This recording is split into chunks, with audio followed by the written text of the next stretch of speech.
Hi, welcome back to Alex Talking.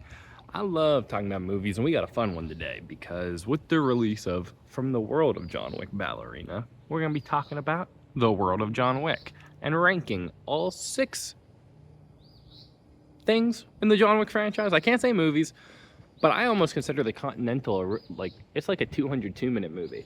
In its own weird way, The Continental is just like the worst The Irishman you've ever seen.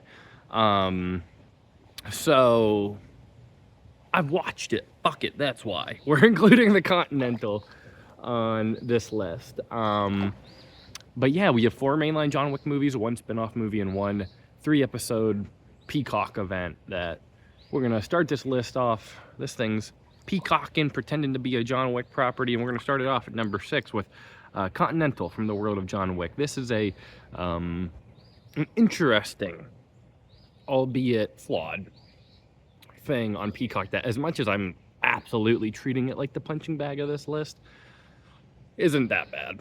I think anyone who's actually watched this would say it's fine, but only if you like this sort of thing as well. So that's why you know that it is kind of bad, because if you're just watching, like, I guess the best way to put it is this. And I do not like Star Wars Andor. I didn't like the first season, and I got 20 minutes into the second season, and I said, you know what? I'm okay. Everyone can praise this as much as they want. Good for Star Wars. This shit is not for me. This shit's so boring. Whereas this is like, I imagine that would be what your reaction would be if you don't like John Wick. It would be like, why on earth would you watch this? But because I like John Wick, the opening, it begins with a fake Keanu Reeves. They have a dude who wears the suit, has the hair, has the beard, and fights like John Wick and does all the John Wick action. And I just get such a kick out of the fact they like casting fake Keanu Reeves for the ones that can't actually be John Wick in this franchise. And yeah, the action is solid, and that's what really shocked me about this, because I wouldn't have even expected that. But there's a solid action sequence or two, and Mel Gibson's a lot of fun whenever he's on screen being weird. So aside from that, from the world of John Wick, Continental, not much salt in the bag, but you get some backstory on Winston, and that's enough at a certain point, like it's good enough. But now we have our top 5. I'm sorry if you really like Continental that I don't have that much to say about it. It's just really not one that there's much to say about. But now I have stuff to talk about because I like these top 5. And I like them a lot. And starting at number 5, we have From the World of John Wick, Ballerina. This movie came out this weekend.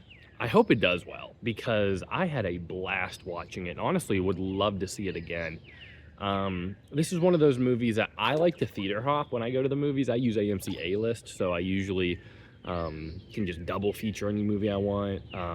With 4 movies a week, I just like a fucking little pinball in that movie theater bouncing around. But don't tell Johnny Law. But I like to just hop into theaters every now and then, especially if I can hear or tell what's going on. For example, when I saw this movie, I saw it in a double feature with Friendship. And sometimes, hey, Mission Impossible, I can hear that playing in another theater. If it's the last hour of Mission Impossible: The Final Reckoning, hell yeah, pop in there. That's the best way to spend the 40-minute intermission in between movies. If it's the beginning of Mission Impossible: Final Reckoning, I'm good. I don't really care for the first hour and a half of that, so it's not worth it. That's the way I view this sort of thing. And Ballerina, that's all to say that Ballerina, after the first half hour, is like the best one of those movies you could ever dream of, because the story is not paper thin, but very simple, and in a good way. And there's good simple and there's bad simple. And this is one of those simples that really was like, yeah, add a cult, add some childhood backstory, good enough. Let's fucking go. Let's kill. And she does. And she's awesome. Eve Macara from the Resca Roma, Ana de Armas, is great in this role. I think that if they were smart, they would just really pivot into like knowing how to market this. I know that's a weird thing to say, but like at the end of the day, I don't even know if Ballerina was necessarily the right title for this movie. I have no idea what would have been, because like who's to say that John Wick's the right title for anything other than the fact that it's fucking badass, and they got like really lucky that they chose a great name for their action hero. I don't know what you would call this, but I just wish it could have succeeded without people making fun of its name so much, because everyone makes fun of the name. And at the end of the day, the Ballerina stuff is really superfluous. You could even call it Ruska Roma. That would have been a cooler name. That's just all to say that, like, you know, a lot of people feel like they have preconceived notions about this movie because it's hard to be optimistic about a spinoff that's so unsure of itself by calling it something like this, when the real movie is a lot more steady-handed and sure in itself and executes on every level I could have imagined it wanted to. And that is to say that this movie really succeeds in everything it's going for. Is a blast of an action feature at the movies, and I don't really imagine anyone who likes John Wick not coming out of this movie at least saying, you know what, that was a pleasant surprise, that it was at least better than I expected. Whereas I personally feel it like was head and shoulders higher than what I had expected going into it. The action sequences are all very unique, and that isn't to say they're completely different than John Wick action sequences. They're same in the same way that you see what's going on in camera. It's just beating the shit out of people and very brutal, but she uses everything at her disposal in such a unique and engaging way to watch, where she's, you know, there's a particular standout sequence with an ice skate and a flamethrower where I'm like, this is just as good as the best parts of any John Wick movie, you know, if we're being honest. So forgive me, I think I scratched myself or something. I just wanted to touch that. That's the difficulty of doing a live video impromptu when you're just hanging out in a pool in the morning. Not a live video, but just recording a one take as I do. Don't get the makeup. I don't got my makeup on. I'm just fucking. But yeah, this movie kicked ass, and truly, if you're skeptical about it, if you're a John Wick fan, do not be bothered at all that it's 5. That is to say that this is right there with Mission Impossible as being the most consistent action franchise ever. This has just overtaken Indiana Jones in terms of consistency. So, because yeah, they've hit 5. Indiana Jones didn't hit 5, but they hit 5 in a row that are good, and that's badass. I cannot wait to see the Donnie Yen one. I'll be 100% honest. I spend like half the day now just thinking, instead of thinking, which I really was whenever they first announced they were doing a spinoff with Kane, I was like, whatever, you know? That now I'm just like, oh, wait a minute. They actually know how to like do it, even if the title's not John Wick. They do the John Wick action. I fucking cannot wait for the blind Donnie Yen one. I love Donnie Yen, so I'm just as excited for this. This honestly is taking over for Mission Impossible. Some so's are done as like anytime one of these is supposed to be coming out, until they prove that they do one that's like all CGI or just a complete disaster, I'm gonna have faith that Lionsgate knows how to make these quality and let their filmmakers take their time to make it quality, because I just never would have imagined this one ended up as good as it did. So yeah, great on ya, Lenny Wiseman, Ana de Armas, and the whole crew. This was absolutely awesome. And do a spinoff with Norman Reedus too, because he's shotgun John Wick, and I didn't get to see enough of him. Did not get to see enough of my guy, Sam Porter Bridge. Moving on to number 4, John Wick, the original John Wick. I know that might be controversial, but also kind of feel that it's not. This is the kind of franchise that's sort of like Friday the 13th, in my opinion, where everybody has their favorite sequel, which could be a multitude of them. Like genuinely, most people I know, their absolute favorite is either 2, 3, or 4. My buddy Logan, who is the world's biggest John Wick fan, and just got to shout out one of my closest friends, has been on this franchise since like I guess that's another reason I really have no problem gushing about it. We all were on the John Wick train with the first one when it came out on DVD, and we were literally 13, 14-year-olds, and we liked The Matrix. So we were just really blessed that God put us on that path to like all those things. We liked action movies, we like guns, we like The Matrix, so we like Keanu Reeves. And the Red Box has this thing called John Wick that looks pretty cool. And mostly because John Wick 2 was going to be coming out And my parents didn't care if I rented an R-rated movie as long as it didn't have sex in it, which is one of those funny things, now as an adult, you can have the belief like, wow, sex is bad, but, seeing someone get their head stabbed in with a pencil isn't. But, I appreciate them because I certainly am not going to do the shit John Wick does just because I saw it when I was 13. So I was able to enjoy it when I was 13. And yeah, that's all to say that this one has been important for a long time. And that's why it always feels weird to put it lower down on this list, because I'm like, well, at one point this was my favorite, and then at one point that was my favorite, and then at a certain point that was my favorite. But because I've been able to just follow along with this franchise and grow with them, I'm able to appreciate that the movies also grow in between all of them and only get better. So that's all to say that John Wick 1 is like a 4.6 out of 5 to me. This is a fantastic, one of the most important independent action films ever made. But it's just 4 because the other ones just get better. That's this is one of those lists. This is one of those rankings where that's all there is to say about it, that it only gets better as they go along. And that is why John Wick is 4, and no other reason. Because, if we were doing like a 31 on 31 as the Odd Top stream and Cody Leach and Sean Chandler and those guys do, this is the type of thing, like, you put John Wick on that list and, out of 31, you're going to have these 4 and probably the top at least 10, unless you were doing a combined ranking with John Wick, Mission Impossible, Indiana Jones, which I suppose is the cream of the crop. But that's all because I'm high right now, just spitting out stupid shit, just thinking aloud. That's all to say that John Wick would always be near the top. Willem Dafoe's in this one. Dennis from 30 Rock, Dean Winters is in this. Michael Nyquist is the villain here, for Pete's sake. Alfie Allen, the club sequence. It all starts with a puppy dog. And the fact that these action guys, these stunt coordinators knew just how to do this genre so perfectly to now not only be playing in a genre that's a little familiar, but completely reinvent it so now it's even more familiar because everybody rips off all the stuff that they did and all the lessons they learned. It's brilliant.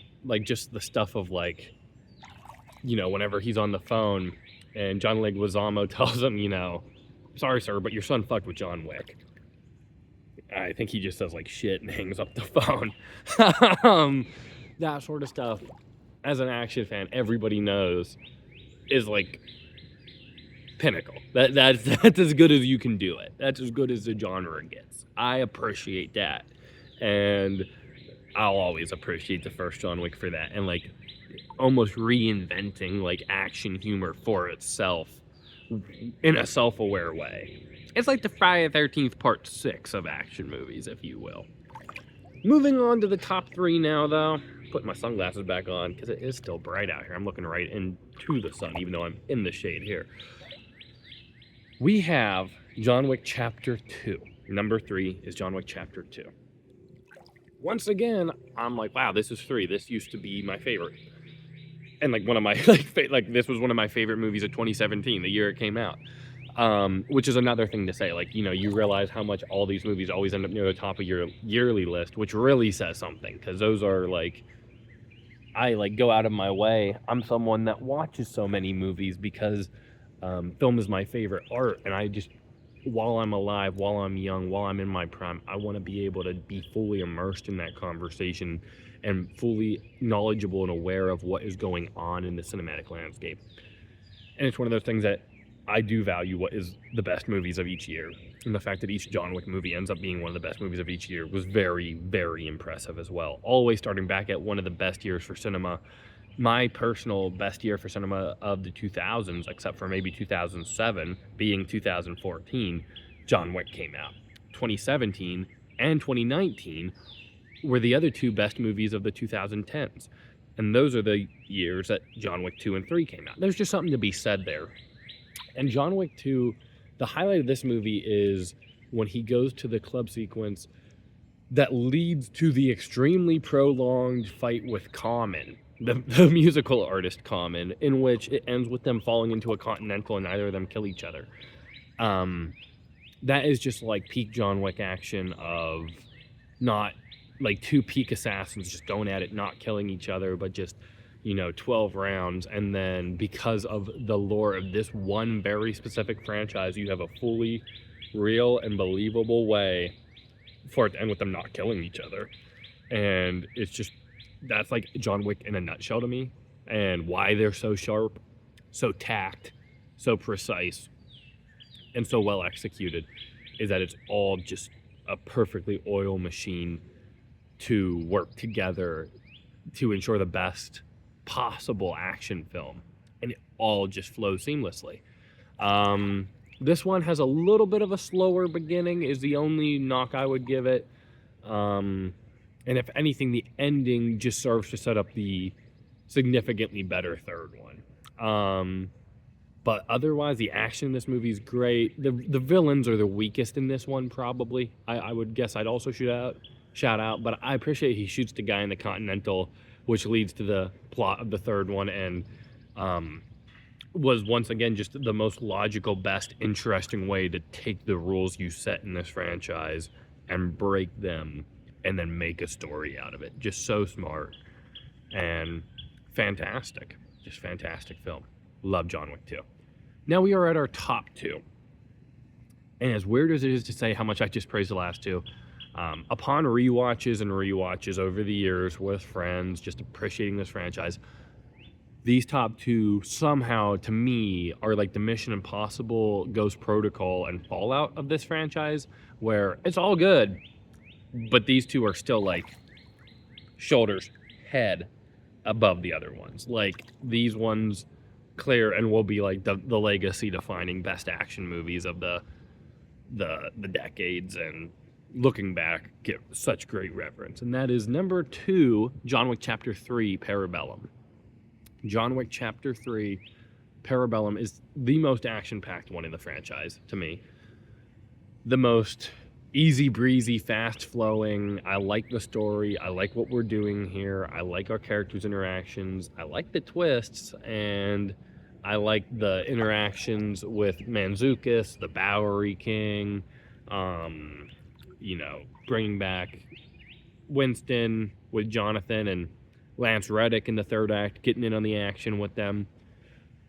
There's no world in which I could ever see myself saying, because this is the only one that it does get a little bit of hate with time, and I think that's only because they did not follow up on it in a way that they originally intended to, because they originally announced John Wick 4 and 5 after this, and then they just ended up making 4 the last one, and which was perfectly fine, but you can tell right at the beginning of 4, they're cutting the legs off of what they set up at 3.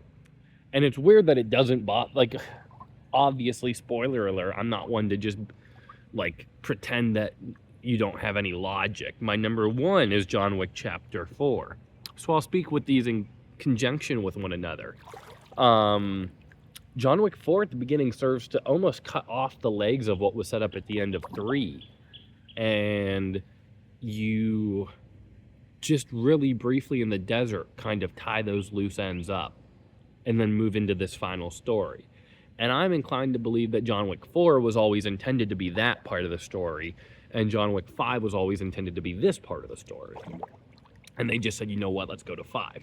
Which is different than doing like a Halloween Kills to Halloween Ends, where they just completely change any plan they had. It feels like 4 is always the plan, always was in the plan, always where it was going to go. It was just meant to be 5, and now we just took this part of the story out. Not like it didn't happen, just like we didn't see it. And I think that is the only thing that over time will hurt 3. The only thing, in my opinion.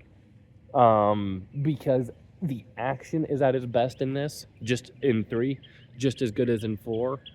The story is simple, but just as fun to follow him on the run. Like, this is to me, the best type of simple action movie. I say these movies have simple ones. Guy on the run from a bunch of assassins, simple enough and perfect. And so much fun to watch. And fully delivered on the promise of the second one's ending. It did deliver on what you wanted out of that.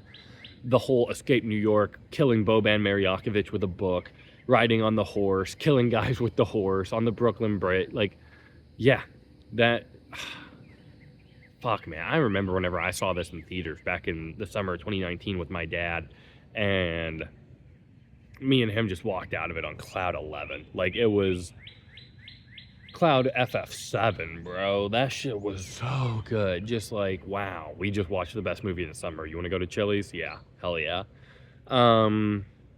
So yeah, this is one of those franchises I'm so thankful I'm able to see so many of them in theaters and just keep on watching as I'm an adult, especially because they are made for adults. So like, if I was like 12 when these were all coming out, I don't know if I never necessarily would have been able to see them in theaters. It would have been like when Alien Covenant and Logan came out and stuff. Like, I'd be able to watch it when I was 13. I'd just have to wait to rent it from Redbox. But I'm thankful I have these memories of seeing it with my father and stuff like that. And just, I'm so appreciative of that and the theatrical experience. And maybe that's why John Wick 3 and 4 are above the rest of them for me, because I was able to just enjoy them fully. But they are just, to me, the action is on fire. Yeah, moving on to John Wick 4 now, because 3 is number 2. And yeah, it probably has my favorite action in spurts. It just doesn't have the full payoff to what it has set up in the 4th one. And the 4th one is just so flawless in its execution of what it is doing that, to me, it is just the best one. So John Wick Chapter 3, Parabellum is 2, but number 1 is John Wick Chapter 4. And to me, this could have been a mess, is the simplest way I'll say it. This could have been a mess, saying we're going to make like a 2-hour and 50-minute John Wick, and instead of doing 2 separate movies, we're just kind of making sure we tie off the loose ends we want to and telling the story that we want to in this way, in this one. That could have been messy and risky and not worked. And it does. I don't know a single John Wick fan that really thinks it doesn't. And on every subsequent rewatch, it's actually even more surprising how much it works and how much it feels like just the tightest 2-hour and 50-minute action movie you could dream up. You have these actors, forgive me, I can't remember his name, but he is in Japan with John Wick at the hotel, and he's an awesome action star. Donnie Yen is also in here, and Whistler, I think, might be the guy's name, the guy with the dog. Those two, Kane and the dog guy, are fun little side characters to join the fray, join the action. You have the Dragon's Breath shotgun action sequence, which nobody doesn't remember where they were and what theater they were sitting in the first time they saw that camera crane over the top and follow along the action sequence and never cut and just show guys getting shot in the fucking chest with flame bullets out of a shotgun. I mean, that is the best action sequence of this franchise. The Dragon's Breath flamethrower sequence from John Wick 4. It is the Burj Khalifa sequence of this franchise. The ending, to me, was great. Bill Skarsgård was a great villain. Loved the way that... So the best praise I can give this movie is the way they finish Winston and Jonathan's relationship off. Because that's the only reason that the end of 3 always feels weird now. Because of what Winston does to John Wick. They come back together, of course. But it's a tough world out there. It's a brutal, cutthroat world of the Continental.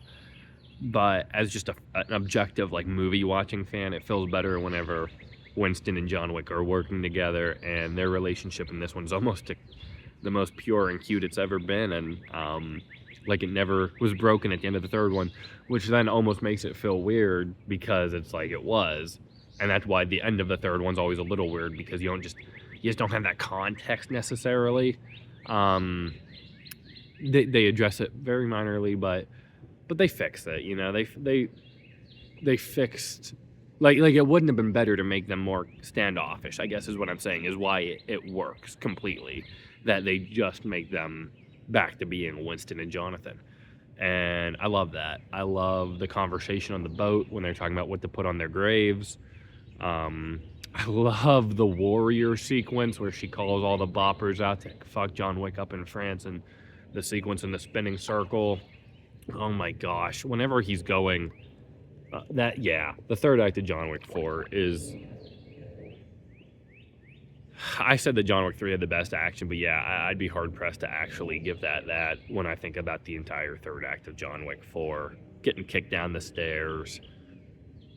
It's awesome. It kicks ass on a level that's unspeakable, man. Just absolutely awesome. This franchise is. It's a blessing. It's a blessing that this new one is as good as it is and can continue without cheapening the franchise in any way. Even in John Wick's involvement with it, it was good to me. I like the way Keanu was involved in it.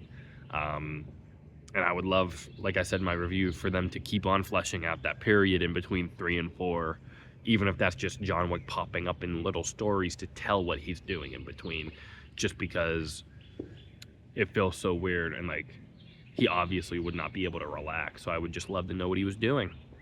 But otherwise, yeah, that's my ranking of this franchise that I absolutely love and I'm digging right now. Predator is a franchise that I could have done a ranking of, but the new anime movie on that sucked such incredible ass that I was just like, you know what? I'll wait until Predator Badlands come out, and I'll really let it simmer to see if the Predator Killer of Killers is worse than Predator 2 or not. So, tune back in November to find that ranking out, and I'll be seeing The Phoenician Scheme, the new Wes Anderson movie, tomorrow night. It's been an excruciatingly long wait, but I have to wait to be back into Savannah to see it, and I'll finally be able to tomorrow night. I'm looking forward to that, and maybe I'll even do a Wes Anderson ranking for you if you're good. So let me know your John Wick ranking down in the comments, what you thought of Ballerina if you saw it, and what you've been watching. Any requests, if you have any video requests or ideas, I'm open to it all. And if you somehow watched 27 minutes of me talking in a pool, you're a good person. Have a great day.